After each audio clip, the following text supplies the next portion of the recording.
Welcome to a Skewed Chimp. In my last video, I showed you guys the layout of my garage from before this year. For those of you that are still following this channel, even if only out of morbid curiosity, I appreciate that and welcome back. This week I'm going to show you the new, improved, updated version of my garage as of September 2020. The images that you've been seeing so far in this video are from my last video and from before when I cleaned the garage up. So let's go ahead and take a look at how it looks now.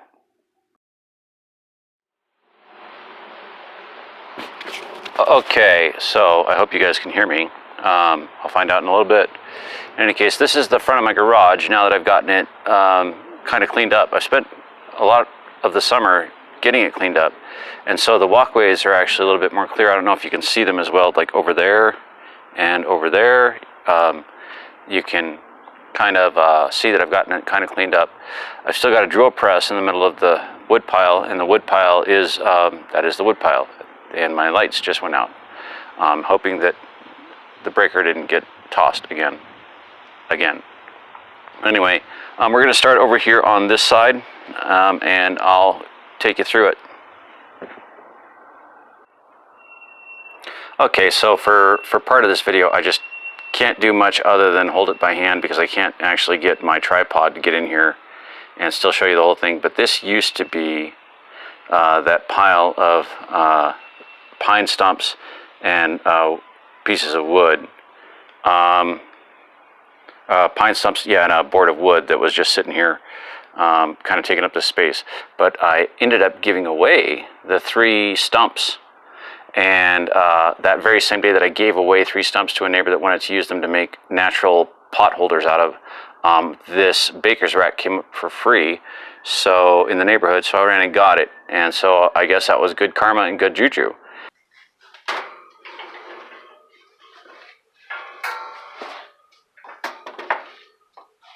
So what I got here is just a bunch of paraffin wax.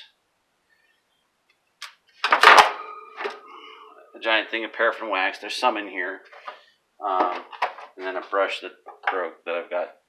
It's essentially a giant ball of wax, and then I think I got this out of the dumpster. No, you didn't. You paid $2 for it. It says so right in the spreadsheet that you keep for your cost and expenditures, because you're ain't meticulous. And that's really actually quite dangerous because you can light paraffin wax on fire at just a little over 100 degrees. I think it's like 130 or something. Not even close. I have no idea where you got that number. That's not even close to the truth. It's 390 degrees Fahrenheit. 130? Jesus. The garage would be gone.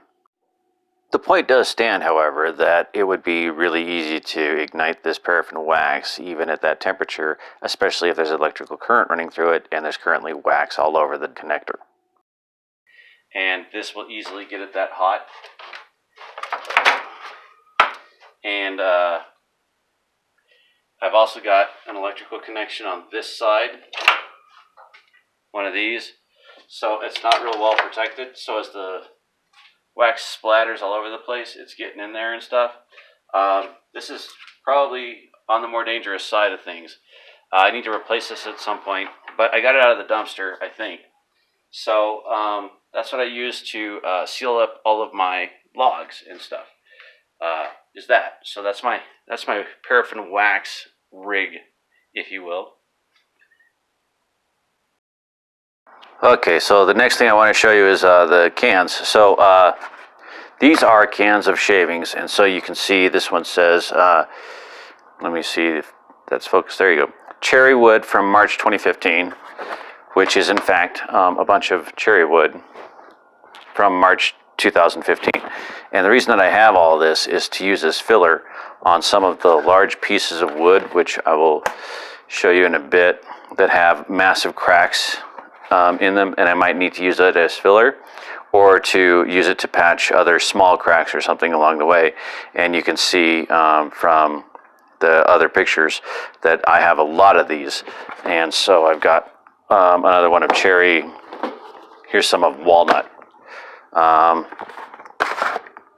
And this came from the projects that I just finished. but it's walnut in case I want to use it to either accent a light colored wood, like like a light maple or a beech or a pine or something, because contrast sometimes looks good. And then I have some really fine dust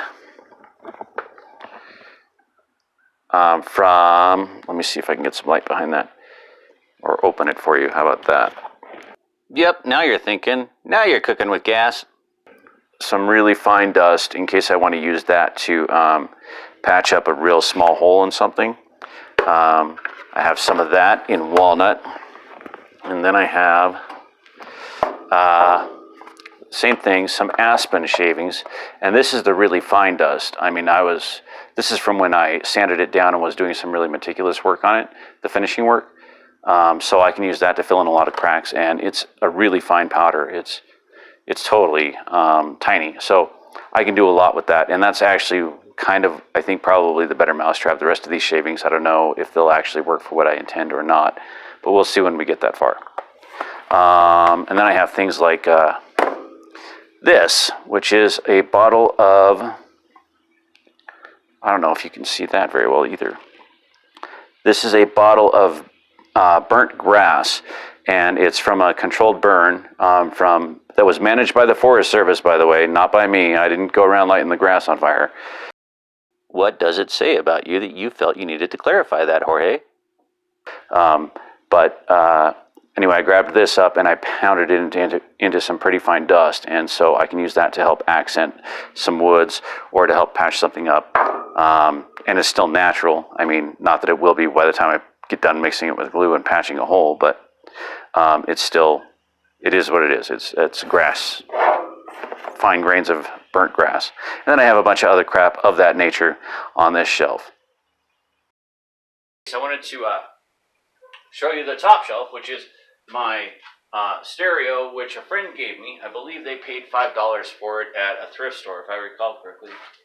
And it's got a CD player in it, which I don't think I have any of those anymore. And it's got a cassette, which I would not even know where to find some of those. But it is a radio. Let's go. And it works, so I'm satisfied with it. On the right of that are some aluminum foil pans, which I literally dug out of the trash, and they actually still have the wrappers on them, so they're sealed, some of them, and I keep them here for mixing wax or whatever else I'm doing that needs a mixing pan, and I try to keep them upside down so they stay clean. But there's not that much more going on this shelf.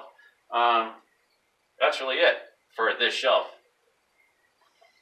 Okay, the next thing on the list tonight then is my childhood dresser, which in the last video was up on this countertop over here. It is no longer on that countertop, and it now has stuff in it. As it turns out, there's no tools in here that pertain to woodworking whatsoever, so I was completely full of crap. I thought there were tools in there, but there aren't. But still, there's the dresser, and it's not on the counter anymore, so that's a step the right direction.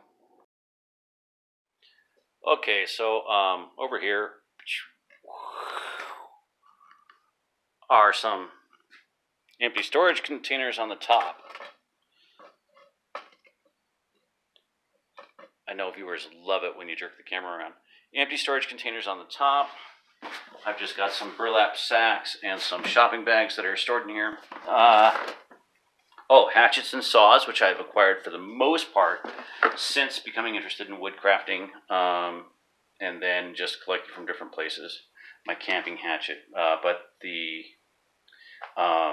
fire hatchet, I got that to remove the trees from my yard, which make up most of the cherry wood that I have, all of the cherry wood that I have.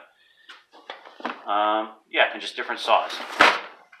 For the record, I'm skipping a lot of these drawers because they have tools in them, but they're not necessarily tools that pertain to woodworking, and that's really all you guys are interested in, if you're even interested in that. Okay, so next up is this thing, which I will set up on the counter to show you just because it's easier. Okay. So I have a staple gun container. I think the staple gun's in my house. I'm not sure. Protractors and protractors and little design tools that I absolutely do not know how to use. No clue. No clue. And an X-Acto knife set that's actually a pretty good set. If I can do this without cutting the hell out of myself, that'd be great. Hang on. Oh my God! I'm just messing with you. So there. It's actually a pretty good little set. I like it. Was my mother's, and I collected it out of her house when she passed away.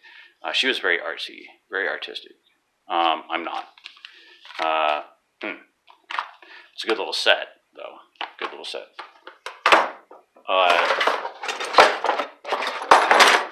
Nothing fancy. Clamps. They work. I actually had a bunch more, but I went through and I actually cleaned them all out. So all the broken ones are gone. Here we have an interesting collection of doodads and gizmos. Rasps and sharpening rods, some files, an interchangeable handle for some of the files, and then 2 sharpening stones. Blah, blah, blah. For some reason, I decided that now was the time to give a rousing speech about sharpening stones, and it was long and disinteresting. So next, let's take a look at the other tall plastic tower that I dumpster dove. I dumpster dove both of these plastic towers. In fact, all 3 of the plastic towers I dumpster dove. Okay, so I know I've mentioned this before, but I'm not showing everything that's in the cabinet. I've been told that I repeat myself, am redundant. I say things over and over again, and that I reiterate too much sometimes. That is a lame joke. We'll have to edit that out. You wish. I think it's important that people know the voices in your head and how you constantly have to battle with them not to do dumb, impulsive things. Okay, so what we have here is a wood burning set. This is just a Harbor Freight, I believe, from Chicago Electric, which I think is Harbor. They're somehow affiliated with Harbor Freight, or if not, they're at least a line that they often carry. And it's just a wood burning set. Now, what's cool about it is it has attachments. I mean, for a little cheap guy, it's not bad. And I'm not like a master electrician or anything. But it's got heads for wood burning, and then it has different heads for being a soldering iron. And it's got a little stand, you know, so I can set it up and let it cool down. And it even came with a little wire of solder, a little starter kit there. But I use it as a wood burner, and I have used it. You guys have seen it in a couple of videos, or at least one video. And then I've used it mostly for, dorking around and burning things, really, is what I've done with it. And I've enjoyed it. So on that note, the smell of burning cottonwood is absolutely horrible. Horrible. I was trying to decorate a walking stick, and it smelled like poo. It was terrible. This is a soldering iron. Soldering iron. I don't know if you can read that. There we go. Soldering iron. I'm not sure I've ever used this. I'm honestly, I can't tell. Let's try this. Getting this freaking thing to focus. No one cares. Move on. Well, in any case, I don't know if it's ever been used as a soldering iron or not, but I suppose you could use it for wood turning. I don't think it's a good idea to mix the two, though. So I'll just keep this as a soldering iron. And here's its little stand, I guess, is what that's for. See, and that's also what makes me think it's never been used, is that its stand is not propped up. Like, it's never been actually used. Then, let's see, I've got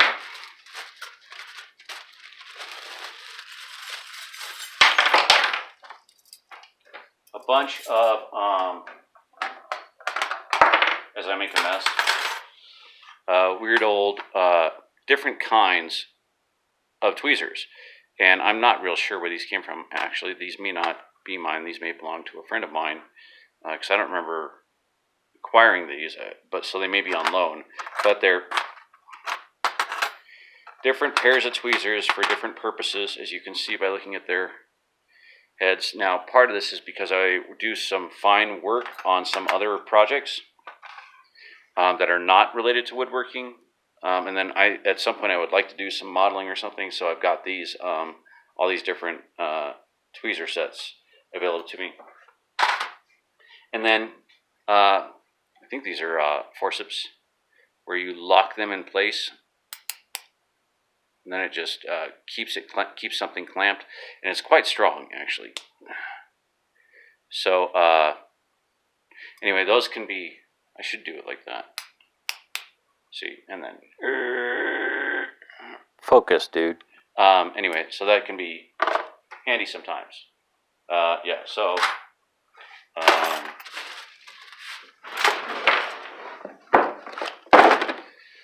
Next, we have funnels, which are not related to woodworking in any way. But then I've got steel wool in here, which really ought to be probably in my sanding drawer with all of my sandpaper, my bucket, my file folder. But I also use steel wool for other things, like in pyromania, in bushcrafting, you can start fires with it, or at least help start fires with it. It's actually, you don't care. Oddly, people might actually care about starting fires. I have a wire brush. I don't know why.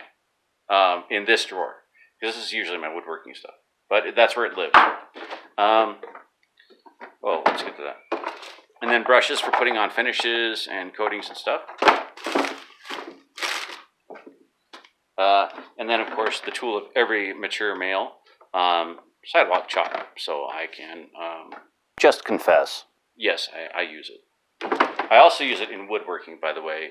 That's how I can mark where I am effectively sanding. I've seen that trick used before. And since chalk is non-toxic, I don't know about the dyes, though, to be honest with you. Anyway, you can use it in woodworking to check where you're sanding, and also to decorate your sidewalk. The dye is non-toxic too. I checked. And then this drawer is pretty simple.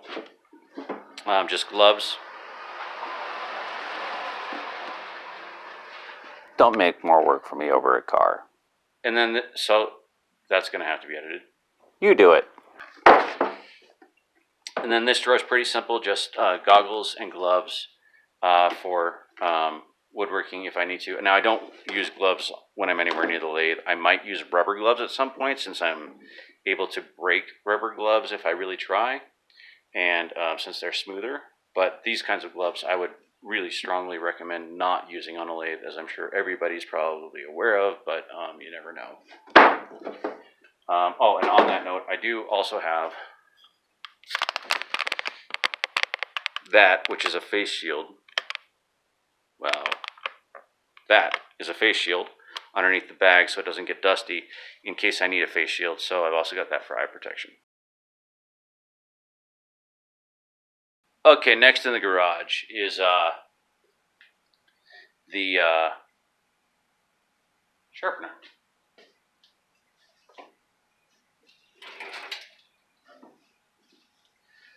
My Tormek T8 wet sharpening system.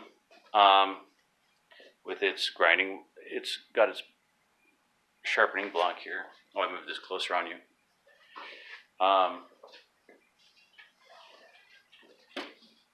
It's a good sharpener. I haven't had a whole lot of time to break it in and use it and get to know it perfectly well, but so far so good. You can see it's gotten some use. I'm pretty happy with it so far. No complaints. Yeah, so there's that. Okay, so this thing down at the bottom of this cart is just a box with all the different sandpapers in it, and I've got it organized so that they're separated by size. So for anybody that was ever interested, hanging file organizers are still the most efficient way to organize most things, especially if they're paper. Anyway, I've got the standard grit sizes in order, and then I've got the P grit sizes, and then in the back, I've got all my random, like these guys, my buffing system, my, what's it called? Micro mesh regular buffing system, another buffer, sanding block, that kind of stuff. So all of my sanding stuff is in here. Okay, everyone. Remember, some of you might remember in a video not too long ago, I said it gets really cold here really quickly. Yesterday it was 80 degrees or so outside, and right now it's raining really cold and will probably snow overnight. Hooray! I'm thrilled. Anyway, so this is the counter, my workbench, and you can see that the doors are hinged over on that area. There's hinges. So this door opens from this side, and this door opens from this side, but I've got some stuff in front of it. My sharpener, some projects that are being worked on, and then the sandpaper bin. But I'll go ahead and move that cart out of the way and open that up and show you what the tools are that I have in there. Okay, I'm glad that this is being picked up better than I thought it would. So I've got a miter saw as well, and it works really well. It's a Makita, and it's really great. Some of you will remember this bowl blank. It's from one of my failure videos, and this is my failure pile, which is underneath this cabinet as well. Underneath the other cabinet, you can see that I've got my drill pack with my drill in it, a plunge router, which I believe goes with that table that I'll show you right there. That's a router table, I think. And then some bits, my circular saw, my chainsaw sharpener, which I've never actually used. My friend Stan used it, and he said it was at least decent. An orbital sander, a skill saw, a belt sander, a chainsaw for collecting wood, because I do a lot of this as scavenger stuff. The grinder, this grinder I got for $10 at a garage sale, not bad. And it's a dry grinder, so I can use that for all kinds of crap, because I won't feel bad at all about it. And then, oh, this is my Dremel stuff. And I'd show you my Dremel, except it got stolen. Somebody stole it off my patio, I think, or out of my garage, possibly, a little bit ago. And so we bought a replacement at a garage sale for, like, you know, whatever it would cost. But then it died, so no wonder it was in a garage sale. But I don't currently have a Dremel, so, but here's all my Dremel stuff. Next up is this shelf that's on the top of my workbench. The green notebook counts as a tool because in it is 20 ways not to turn a bowl, which is an article I found helpful, which, by the way, is by Nick Cook. If you want to look it up, and it's got good ways, common ways for newbies that destroy bowls. It's got tips for them not to do that. You can see that I have read it. I know you can't tell from watching my videos, but I've read the damn thing. My instruction manual for my lathe, for my Nova, and I've read it from front cover to back cover. And because I am who I am, there's like, someone stole your notes. I didn't annotate it. Oh, there we go. Okay, these are my notes about questions to ask, and I went in and asked people who knew about such things several times, a whole bunch of different questions about the lathe. So I consider this book to be a tool because I often refer to it. All the time, actually. I recommend everybody keeping a copy of their instruction manual handy with them at the lathe. I've just found it incredibly useful. This, of course, is going to seem familiar to anybody that knows what they're doing. So that's just a pin press, and yeah, you use it to make your pens. So that's my pin press. Picked up at a garage sale, and you can tell I've never actually used it, but I intend to. Okay, so on this shelf, we've got, this is the box for this. It's my Supernova 2-chuck. These are those burn wires that I tried to use on my shot glass not too long ago. I got those at a garage sale. Oh, this goes with my Supernova 2. That's just waste wood on the top. That's not a special tool. I'm sure most of you knew that. Please don't be insulted. This came with my Tormek. Thank you. And it's just for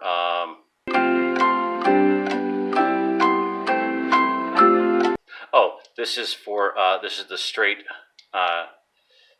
chisel sharpener that it comes with, the standard one. The SE77 is what it says on it. SE77 is the attachment name. It came with my Tormek T8.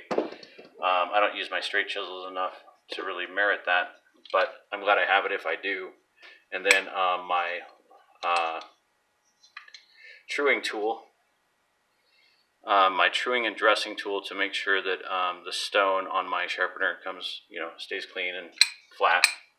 So that kind of stuff. The faceplate that came with my Nova, 3 inches. So then we have the SVD 110 tool rest for sharpening things. Like I know I was shown how, and I kind of liked the idea of sharpening parting tools with that instead of using the multi-jig. And then this is the turning tool setter so that I can set the appropriate distance to use my jigs from the wheel.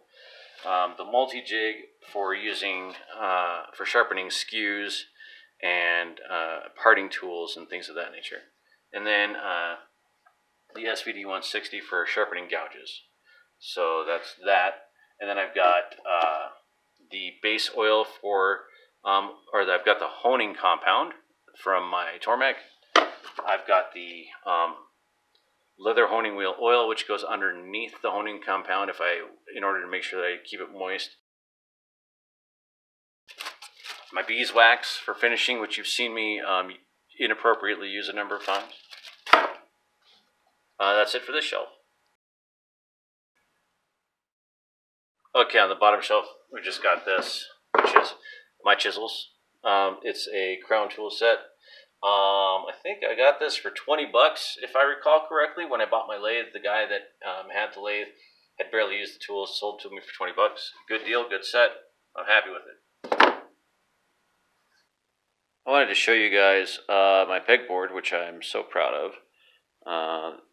We got put up. And then I have my Sorby pen kit on the left, and then a 1/2 inch fingernail bowl gouge on the right. But that rounds out what I have left for lathe chisels. And of course I have a lathe. It's a Nova 162444. It's a great lathe. It's a little bit loud, but that's my only complaint. Oh, and I guess the manual belt changing, but that's really not that big a deal because I don't do that very often. But it's a great lathe. Wonderful lathe. Then I have a shop vac. It's a little bit big for what I need, but it's a shop vac. And then just to the right of it,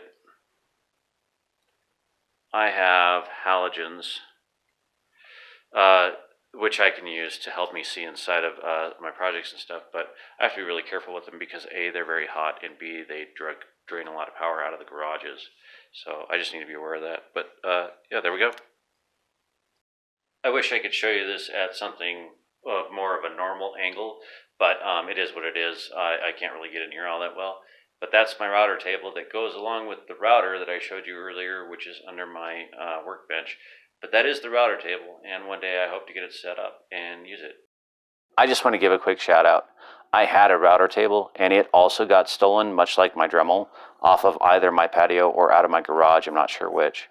But I had a friend who heard that I had a router table stolen from me, and he had this extra one laying around. And this one actually, as it turns out, is far superior to the one that got stolen. Thank you very much, Marty. That was very generous of you. The last major piece of equipment that I have that I could show you guys that I've got is this drill press, which a friend gave me when I helped him clean out his garage. I don't know how to use it. I don't know if it works. I've got a drill press sitting there, and I do know some people that know how to use them, so I'll have somebody come teach me how to use it. But for right now, it's a drill press. And so that's it. That's my shop update. It ain't much, but it took me a lot of work to get here.